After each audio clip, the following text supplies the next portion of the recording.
Sebanyak 500 jemaat Gereja Katolik Paroki Santa Maria Ratu Rosari Mamuju mengikuti rangkaian ibadah Jumat Agung pada Jumat pagi, 18 April 2025. Jumat Agung merupakan bagian penting dari Pekan Suci yang dilaksanakan seminggu sebelum Paskah.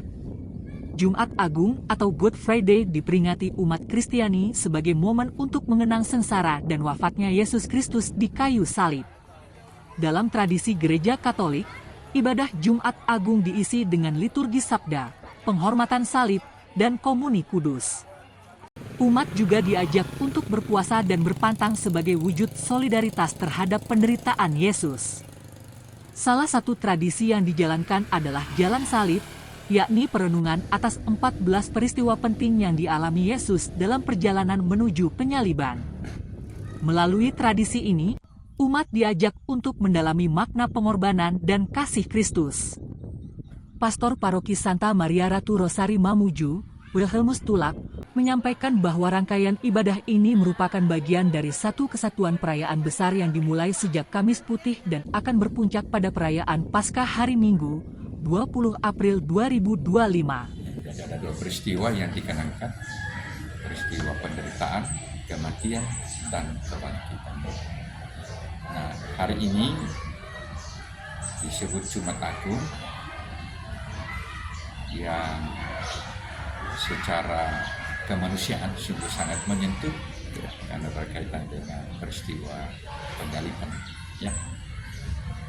Nah, tentu saja apa yang dilakukan umat Katolik, ya, semuanya dalam rangka mengenangkan peristiwa itu dan mengambil hikmah dari peristiwa penyaliban yang merupakan konsekuensi dari sebuah pilihan hidup, ya.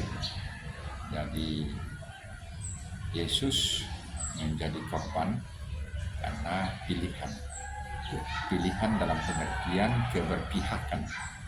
Dia berpihak pada orang yang berada dalam posisi lemah, ya, dan karena itu dia harus berhadapan dengan kekuasaan. Jadi sebetulnya Yesus itu dapat dikatakan korban dari sebuah kekuasaan, sebuah kekuatan politik. Ya. Nah, kita tahu di dalam masyarakat selalu ada pihak-pihak yang berseberangan, ya. Sebagaimana terjadi juga di tanah air kita, ya. Karena itu apa yang dikenangkan 2000 tahun yang lalu masih terjadi sampai sekarang. Bahwa setiap kali kita mengambil sikap itu akan membawa akibat, akan membawa konsekuensi.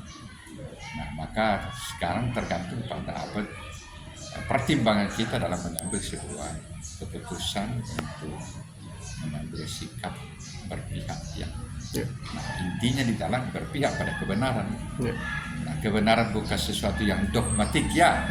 Tapi sebuah kebenaran di mana kita harus berani mengatakan mana yang salah dan mana yang benar. Dan itulah dalam acara hari ini itu Pilatus sebagai wali negeri Yudea pada waktu itu kebingungan karena ternyata dia berhadapan dengan Yesus, bukan berhadapan dengan seseorang yang mempunyai kekuatan politik untuk merebut kekuasaan, ya.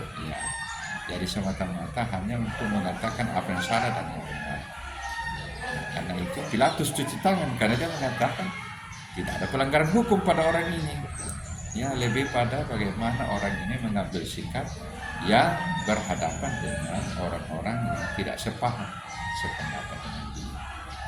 Download Tribun X sekarang, menghadirkan lokal menjadi Indonesia.